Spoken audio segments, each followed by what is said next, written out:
You are listening to You and the Truth, where we will give you the truth face to face. Now, what you do with it is up to you. Hey, everybody, welcome to You and the Truth face to face, where, as you know, we bring you face to face with the truth and, well, let the chips fall where they may. I'm here today with my good buddy and my co-host, J. Rod Z. J. Rod, what's going on, buddy? What's up, guys? What's going on? Thanks for having me, Ralph. Hey, man, it's always a pleasure, dude. We're going to be talking about what we call PsyOps today. Psychological Cyclops. No, not the one-eyed guy, you know.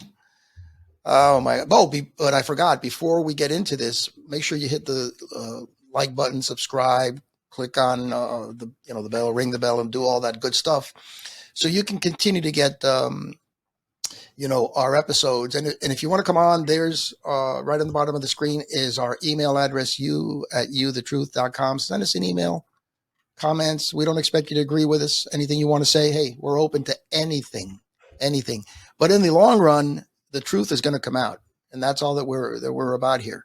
And we'll bring it to you. We'll just hand it to you, and then you can do with it as you please. Now, today is PsyOps, which of course is short for psychological operations. When I heard that word, I said to myself, here we go, another acronym. Everybody today, people are, the attention span is so short. Everything has to be short.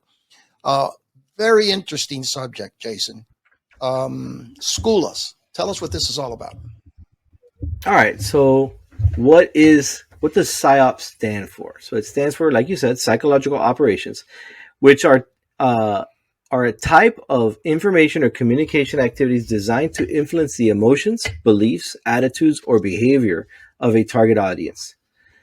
Okay, so these PsyOps can be used by governments, militaries, intelligence agencies, or non-state actors to achieve a variety of objectives. So,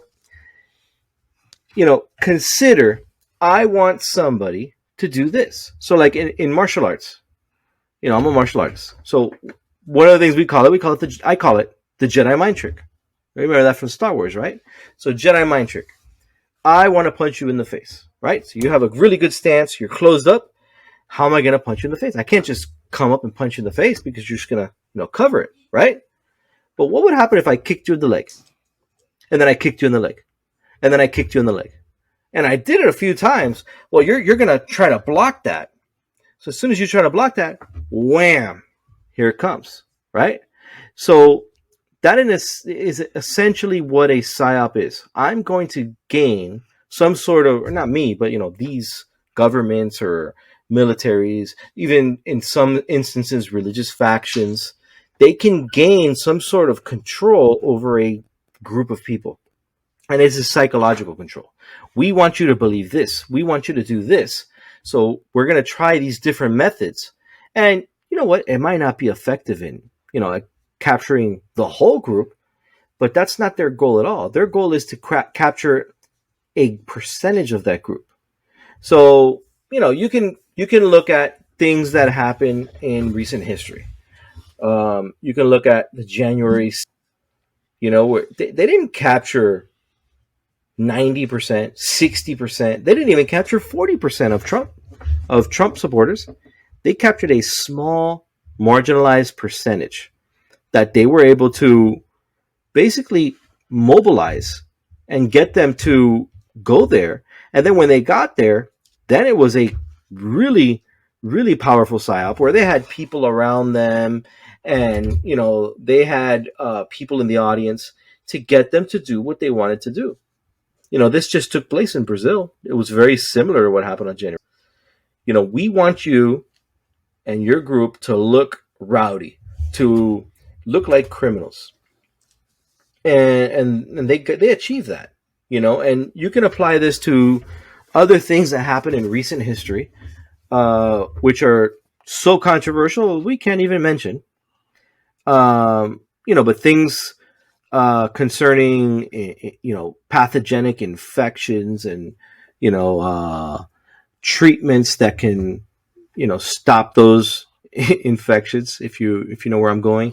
But, if you want to achieve a certain goal using PsyOp, psychological operations is a huge method of doing so. And very recently. So if you think of how big is the Pentagon itself, it's a huge, huge structure. Well, to me, it makes perfect sense. I don't know if you guys saw this, but they are considering building a building that is bigger than the Pentagon. And this would house the NSA, CIA, FBI. So they basically they're rivaling the power of the Pentagon. That's it's already planned to be built. And this in essence is where all PsyOps originate. So, just let me move on a little bit from here. Can I stop you there? Did you want to continue the definition? Let me know when you finish with the definition, because I just want to. That's the definition. I was just going to go into like some of the objectives of PsyOps. That was the next thing. Okay, good. So let me stop you there before you get into the objectives. The definition. To me, it's. I hear you speaking. Remember, and I want everybody to remember. I really am a real simple guy. Maybe because it's my age, the era that I was brought up in. Things were so simple back then. Everything is so complicated to me now. People just complicate everything. It seems to me that what you're talking about is basically the art of distraction. Am I going around the wrong path here, where you distract somebody over here? Like you said, you distract them by kicking them in the leg and kicking until they get to a point where they react to that, and then they leave themselves wide open. This is sort of like a psychological thing, right? Yeah. So it starts off as simple as I made it sound, and that you just did, but it ends up being, we're not just going to distract you. They achieve full control where you will have an emotional and physical reaction to it, and lead to, sometimes it's unintended. They wanted you to act a certain way, and well, you went that way. Whatever, it's still something, but they predict these things, and they do these tabletop, scenarios to try to figure out, well, a group of people is going to go this way with this, another group is going to go that way, and another group is going to go this way. Perfect. How can we exploit each of these reactions, each of these groups? And that is the true PsyOp. Oh, these people are going to go with the program. They're going to attack others that don't agree with it.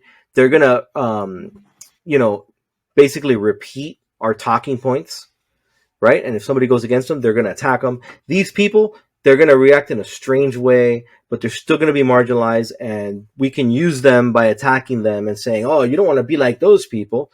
And then you're going to get these people that react in an angry way, whether pro or con, which are two separate ones. Right? So if they're pro, think of your BLM protests. Imagine having a newscaster or somebody who works for the news with a microphone standing there going, this is a mostly peaceful protest, while the building burns in the background. You see people burning, which they did a lot. Stuff. A lot of that was going on. Yeah. That's, where later on we're going to talk about how to recognize a PsyOp. I mean, that is extremely obvious, where your eyes see one thing, your ears hear another thing, and your brain is telling you this has to be this. But, in a PsyOp, everything else is telling you, no, don't believe your ears. Don't believe your eyes. We're still in a different PsyOp. Like, Ralph, how old are you? 72. 72. I'm trying to think how far back that is. So 1950. I was born in 1950. Okay, so JFK. Right. Not the actual assassination, but the fallout was a huge PsyOp. And we discussed this a little while ago. The actual, word conspiracy theorist and conspiracy theory, that's where, the CIA and these intelligence agencies, that's where that term came from. And the idea was, let's discredit these people that don't agree with the narrative. And, anybody can take this and, believe, he was killed by Lee Harvey Oswald, or it was, some random person on the grassy knoll, or our government. But regardless, if you actually look into the Warren report and stuff like that, you're going to see some of the stuff doesn't jive. It doesn't add up. So on whatever you tend to agree with, there's an element of a psyop from whatever perspective. And we talked about this earlier also. How can I get I'm the president, or I am a group that makes weapons and stands to gain from war, like the military industrial complex idea, right? How can I get a pacifist American public to buy into invading a country that, it's in an area of the world that, there tends to be war, but this group has not exactly done anything that would lead to us attacking them? How can I get our people to attack them, and to have the media, the actual people of our country to buy in? And we all lived through this. It's weapons of mass destruction. Oh, this scary looking character that our media and government has been demonizing for 20 plus years, now all of a sudden has weapons of mass destruction and is using them against his own people. And that's bad enough, but to make it worse, what if he uses it against us? And then we're going to randomly send letters to prominent people that have white powdery substances in them, and we're just going to instill fear at the same time that we're trying to instill this idea of anger and fear to allow basically the perception to change. And that, I'm mentioning, of course, the Iraq War. It was a huge psyop, and you can be on the side that, like I was at the time, I was fully deceived, but you can be of that opinion that it was a legitimate war. But regardless, you were a victim of that psyop, because at the end of the day, there were no weapons of mass destruction that were found. But let's play that there were, right? You didn't know about that because you found out from your neighbor. Where did you get that information from? How did that come to you? That came through mass media. So regardless of, even if we were right, and at the last minute they transported, across the border, like, the story goes, they buried them under the sand. Oh, we don't know where they are now, even though they can be detected by satellite. But we're not going to go there. We'll pretend that doesn't exist, right? If they really did get them out of Iraq, you were still a victim of a psyop, because to get you to agree to go to this length to commit crimes of invading a country that did nothing to us, you got that information from the media, which is an information military arm of our government. And we're dealing with this right now, where we've had these foreign wars on top of foreign wars, and right now we're on the edge of World War III. We're on the edge of nuclear annihilation. And for what? For propaganda. So I went off on a tangent, even though I'm talking to Rant and Ralph. I'm now the ranting guy. But so, like I was going to do before, I'm going to go into some of the objectives of these psyops. So we mentioned a couple, right? So shaping perceptions. If I can get the American people, Uncle Sam can get you to agree, yeah, this is a big deal. TikTok is bad and should be censored. Well, now you're going to be okay when it is. All right? Changing attitudes. You love TikTok? Oh, well, now I tell you, hey, TikTok is stealing your information and they're getting your credit card, and that's why, your credit card was stolen a month ago. You're going to say, well, you know what? We should ban TikTok. Okay? So then influencing behavior.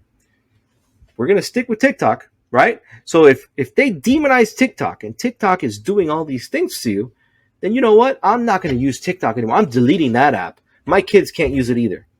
So they just influence your behavior. But you have no frame of reference other than, what is being told to you by your government and by the media to truly believe that narrative. But guess what? I was the type of person, I was a small part of government. I worked for municipal government, right, as a firefighter. I trusted government. I saw myself as an element of government. And then when you start, basically looking behind the veil, you go, wait a minute. They just tell us what they want to tell us. Continuing with the TikTok narrative, it has nothing to do with certain people who own social media companies here in the United States, like Facebook, Twitter, Google, YouTube, right? Those people would have no sort of lobbying power in Congress to really get this perception, and the media, right? Zuckerberg would have no goal to get rid of TikTok, would he? It's just another element of a PsyOp. This is what it is. Because all of those organizations that I mentioned, they do the exact same thing that they are pointing the finger at TikTok for doing. They take our user information, they sell it to third parties. We don't know who they are. We don't read their end user agreements. We agree to them. When was the last time you read that 10-page end user agreement? Oh, nobody reads it. In tiny font. You just go, whatever, let's go. Yeah, we all do it. I don't have the attention span to read that. But so here, PsyOps can use a variety of methods, such as propaganda, disinformation, deception, rumor control, or perception management. They can be conducted through various channels, such as media, internet, social networks, leaflets, or face-to-face interactions. So what I'm going to, this is just kind of still defining it, but as you go on, the key tool that they use is fear, right? Fear of a war, fear of an attack, fear of some sort of infection that affects us all, okay? Fear of data, data that can be used against you. So how can fear be used to elicit some sort of action? So at its core, fear is a response to perceived danger, whether real or imagined. It is a natural survival mechanism that triggers a fight, flight, or freeze response in the brain. The fight or flight response is self-preserving, but like other responses, can achieve poor results if the response does not match the situation. So consider somebody goes, hey, and you freak out. Oh, you jump. That was not the right response, right? So it elicits an inappropriate reaction. Well, they don't want that. They want an appropriate reaction. They want you to see something and, let's say, be angered by it and then react in the way that they want. Okay? So I go into a couple of examples. So fear induced by PsyOps tends to cause paralysis in decision making. I think we can all, kind of recall a time that something happens and you're paralyzed. It's not exactly, it doesn't have to be paralyzed by fear, but you're paralyzed nonetheless. I remember when I was getting married, I had two of my buddies, right? They were going to take me out for my bachelor party. All I knew was, hey, keep this entire weekend open. And I was like, okay. So the weekend's open, right? So I happened to go out to my car for whatever reason. And as I'm going to my car, I hear, hey. And when I turn, my buddy, I didn't know it was him at the time. He's wearing like a pantyhose over his face, and he jumps and grabs me. And I reacted to defend myself, but at the same time, something didn't add up. So luckily, I didn't punch my friend in the face and defend myself. I just froze, and I was like, ah! And he's grabbing me, and I'm like, ah! Right? And then my other friend is behind him filming, and I was looking at both of them, and they had this pantyhose on their face, so I can't really tell, but something didn't add up, right? So I was paralyzed. So that's what they do in these PsyOps. They give you information that just doesn't add up, right? So you never really can piece it all together, and in that confusion, you're paralyzed. Okay? So fear induced by PsyOps tends to cause this paralysis in decision-making because instincts and intuition don't seem to match up with the information and an individual's perception of a situation. This can lead people to feel threatened, and they are more likely to react impulsively and irrationally, which can be exploited by those seeking to manipulate them. So there you have it, right? That's how they use fear to control a certain group of people. If you are of this race, these people are targeting you, and here is a picture that should make you feel a certain way. And what do they achieve? Some of that group is going to be afraid to go outside, but another part of that group, right, maybe usually the younger and men, they're going to be angered by it. And then if they go a step further and they hire certain people to go out, agitators, to stand out in the street and, look a certain way, you're going to get a group of these young people to go out in the street. And they're going to start, marching and rioting and everything else. And we live this with the Black Lives Matter protest. And it's not to diminish, George Floyd, what happened. I'm not even going to address it. It has nothing to do with the situation, but it was a PsyOp nonetheless. Whether it was the government, whether it was certain groups that made millions of dollars and bought homes and, now that you can't find them, right?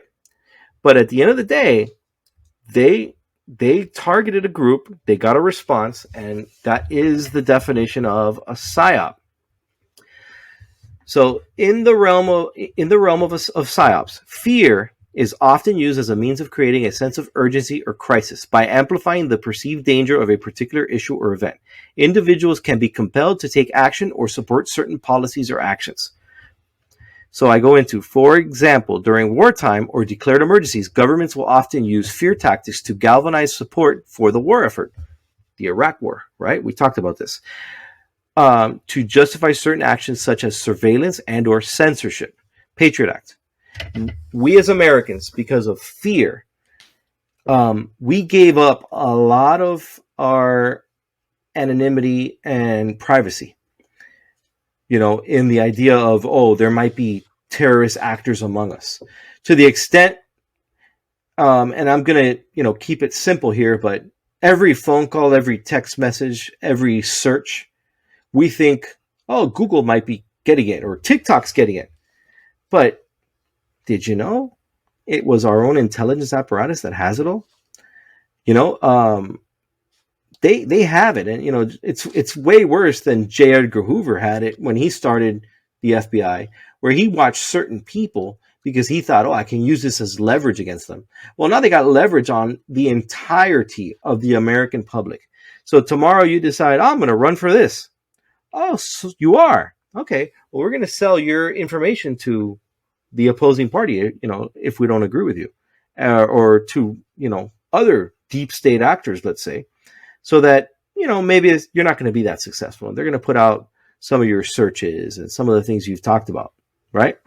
So, fear is a huge, huge mechanism. Basically, once they use fear and they can kind of get you to start looking at a ticker that tells you how many people are dying, how many people are affected or infected or whatever, it switches from a sort of hands-off campaign to a more hands-on campaign. Because if they can elicit this control where they have now 10, let's say 15% of a population, well, now they can somewhat legitimize an emergency declaration, right? So now it switches from this inactive or using the media and propaganda to make things happen to an active control, because now they can have boots on the ground. They can have people that are paid to be part of this PsyOp. And their goal at that point is to control or to achieve. So look, I say it here in my little excerpt here.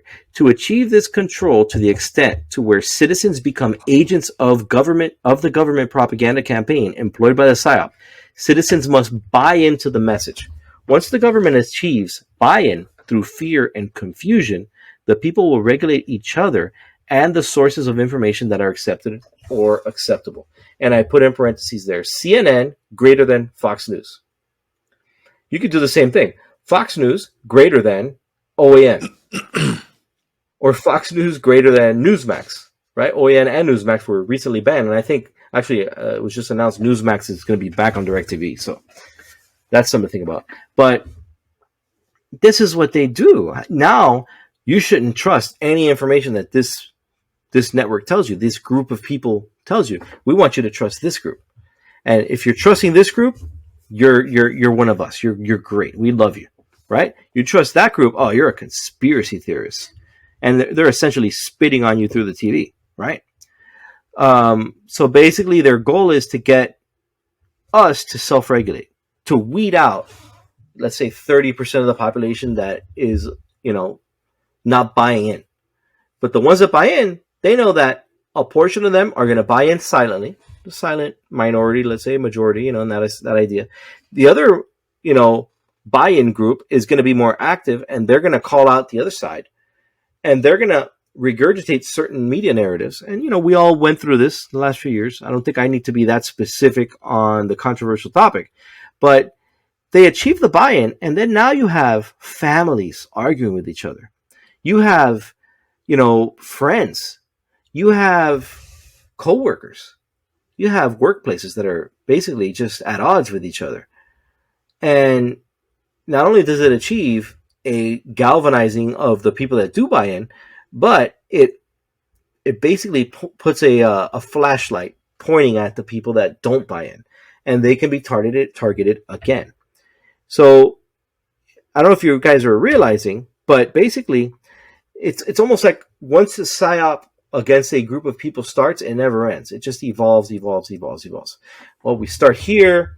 Oh no, it went this way. Okay, so let's attack them like this and like that. Oh, now we have this group and we have this. And it really never ends. But as it continues, the way that the targeting happens evolves. So with our government, luckily we are in a representative republic, right? So we have laws that protect us from certain things. I can't decide. Let's say I get 100 people and we don't want to hear Rent and Ralph anymore. So we decide he can't rent anymore. And we all vote and he can't. If we were in a democracy, a true democracy, well, the majority has just decided that you can't.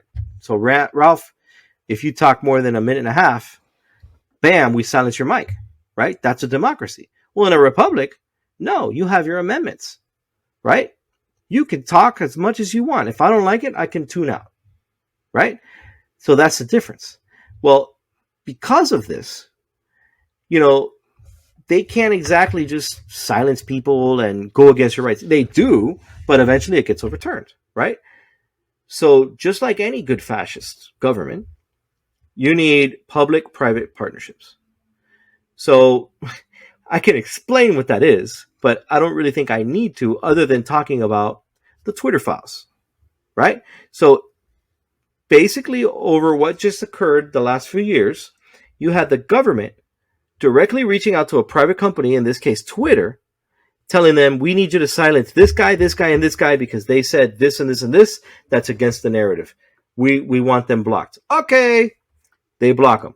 And then you find out later that they were getting paid for each communication, each block, and the government was basically using Twitter and other social media companies, as a disinformation weapon or a PsyOp weapon, right? Because you go, well, wait a minute, these people were saying this and they got blocked, so it must have been a lie, right? That was their goal. Okay, so this is what was done by every fascist government, whether it's Mussolini, Hitler, it doesn't matter. They'll allow you to have your company so long as your company aligns with the narrative that the government wants. Okay, so I'm going to very quickly move on because I think that was yes. I'm sorry. I muted myself because I was just so intently listening. This is fascinating stuff. And I don't want to carry this any further right now. I'd rather do another episode because I don't want this thing to be too long. Jason, as always, buddy, it's been a real pleasure. I love you, man. I love the way you think. I love all the information you give us, folks. If you have any questions, youandthetruth.com. It's right there on the bottom of your screen. Just reach out to us. If you want to come on maybe and debate Jason, you're welcome to.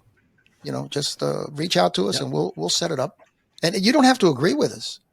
But just understand that at the end, we seek the truth, and that's what we'll give you. We'll just bring the truth to light and hand it to you, and we'll bring you face to face with it, folks. And either you like it or you don't. Either you accept it or you don't. So there's the truth. What you do with it is up to you. See you next time. Bye, guys. You have just come face to face with the truth. Please don't forget to like, subscribe, share, and hit that bell so you will be notified when we drop new episodes.